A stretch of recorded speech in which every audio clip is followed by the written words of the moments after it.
तो आज फिर से एक नए फलन के साथ मैं आपके सामने हूं।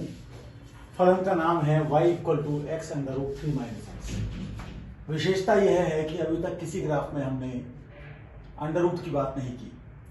जब हम इसके डोमेन को देखेंगे, यानी कि x के उन मानों को देखेंगे जिनके लिए फलन सुपरिभाषित है, तो उसके लिए 3 माइनस एक्स को 0 या 0 से बड़ा लेना पड़ेगा, यानी x को 3 या 3 से कम लेना पड़ेगा।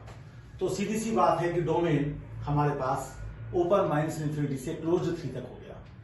dy/dx निकालना एक मशीनी प्रक्रिया है, आपके सामने है। इसी प्रकार से सेकंड डेरिवेटिव भी निकाल कर रख देंगे सीधे। अब दिखाई पड़ रहा है कि जब x हमारा माइनस इन्फिनिटी से 2 तक रहेगा तो उस समय ये क्वांटिटी नेगेटिव रहेगी, इसका मतलब ये क्वांटिटी पॉजिटिव रहेगी, तो फंक्शन इंक्रीजिंग रहेगा।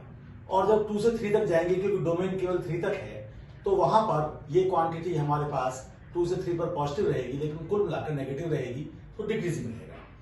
अब हमको ये भी देखना है कि x टेंडिंग टू इन्फिनिटी की जरूरत नहीं है, क्योंकि 3 तक है केवल, तो इसलिए हम x tending to minus infinity पर fx देखेंगे और वो हमारे पास माइनस इन्फिनिटी इंटू इन्फिनिटी आ जाएगा, तो माइनस इन्फिनिटी आ जाएगा। ग्राफ खींचते समय हम एक तो देखना चाहेंगे 3 पर डेरिवेटिव कैसा है। तो 3 के बाद तो ग्राफ हमारा डिफाइंड ही नहीं है, 3 से पहले है, तो 3 माइनस की बात कर रहे हैं। तो जैसे जैसे हम x को 3 के नजदीक ले जाएंगे, लेकिन 3 से कम, वैसे वैसे हमारा क्या हाल होगा, वैसे वैसे हमारे पास ऊपर पॉजिटिव आएगा। और यहाँ पर हमारे पास ये जो क्वांटिटी है, जब x को हम 3 से कम लेंगे तो छोटी सी जीरो बनेगी, तो इन्फिनिटी होगा, तो पूरी क्वांटिटी हमारे पास माइनस इन्फिनिटी आएगी। यानी tangent parallel to y axis होगी। अब चूंकि हमें जीरो को भी एक विशेष बिंदु है जहां पर कि फलन जीरो हो रहा है, तो वहां पर भी देख लेते हैं f' जीरो कितना है। ये हमारा f' है, तो हम देखते हैं कि ये √3 आता है। यानी टेंजेंट जो है इस पर पॉइंट पर x एक्सिस से 60 डिग्री का एंगल बनाएगी, क्योंकि ये tan 60 डिग्री के बराबर है। हम सेकंड डेरिवेटिव निकालते हैं, ये आता है। अब x चूंकि है ही 3 से कम या 3 के बराबर, तो नीचे की क्वांटिटी तो 3 से कम पर हमेशा पॉजिटिव है और ये क्वांटिटी 3 से कम पर हमेशा नेगेटिव है, तो पूरी क्वांटिटी हमेशा नेगेटिव रहेगी जब x को हम डोमेन में लेंगे। तो इसका मतलब जो ग्राफ है वो हमेशा कनकेव डाउन रहेगा। अब हम 2 और 3 के बीच में पहले ग्राफ खींच लेते हैं। तो 2 पर हम देखते हैं कि कितनी वैल्यू आ रही है। जब 2 रखेंगे तो 2 इंटू 1 यानी 2 वैल्यू आएगी, तो हम यहां पर हैं। हम देखते हैं कि 2 से 3 के बीच में फंक्शन हमारा डिक्रीजिंग है और 3 पर वैल्यू 0 है हमारी, 0 पर भी वैल्यू 0 है हमारी, तो डिक्रीजिंग होना है और फंक्शन को हमेशा कनकेव डाउन रहना है। लेकिन 3 माइनस पर डेरिवेटिव की वैल्यू जो हमने निकाली थी, तो हमारे पास वो आ रही थी माइनस इन्फिनिटी, यानी tangent parallel to y axis रहेगी। तो इस प्रकार से टेंजेंट रहेगी। तो यहां से मैं इसको छूते हुए और यहां पर जाकर डेरिवेटिव को 0 करूंगा। ये मैंने डेरिवेटिव को 0 कर दिया।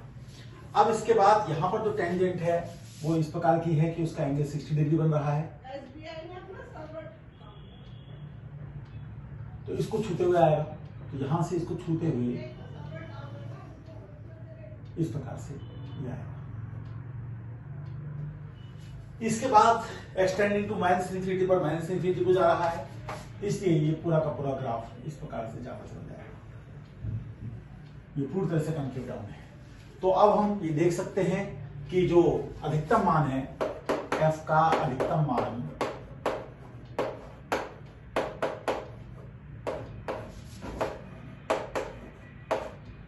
वो हमारा f2 है और वो 2 के बराबर है। f का न्यूनतम मान कुछ नहीं है, लेकिन f का लोकल मिनिमम वो हमारा 0 3 पर है और वो हमारा 0 पर है, क्योंकि 3 के आगे ग्राफ है नहीं और 3 के पहले जो 3 पर वैल्यू आ रही है उससे ज्यादा वैल्यू आ रही है, तो लोकल मिनिमम है हमारा। तो ये हमारे ध्यान में आता है। बाकी जो इंक्रीजिंग और डिक्रीजिंग की बात है वो मैंने आपके सामने प्रस्तुत कर दी है। ये पूरा का पूरा ग्राफ है। हम इस तरीके के कुछ और मिलते जुलते ग्राफ खींच सकते हैं, जैसे y is equal to under root X into 3 minus X की बात कर सकते हैं। हम y is equal to X upon under root 3 minus X की बात कर सकते हैं। हम y is equal to under root X upon under root 3 minus X की बात कर सकते हैं। तो इस प्रकार से अनेक प्रकार के फलन आप ले सकते हैं, उनके ग्राफ आप ड्रॉ कर सकते हैं। तो ये आपके सामने ग्राफ आया है। जब हम कैलकुलस में एरिया निकालने की बात पढ़ेंगे, तो वहां पर भी ग्राफ का हम काफी उपयोग करेंगे। आज इस समय इतना ही, बहुत बहुत धन्यवाद।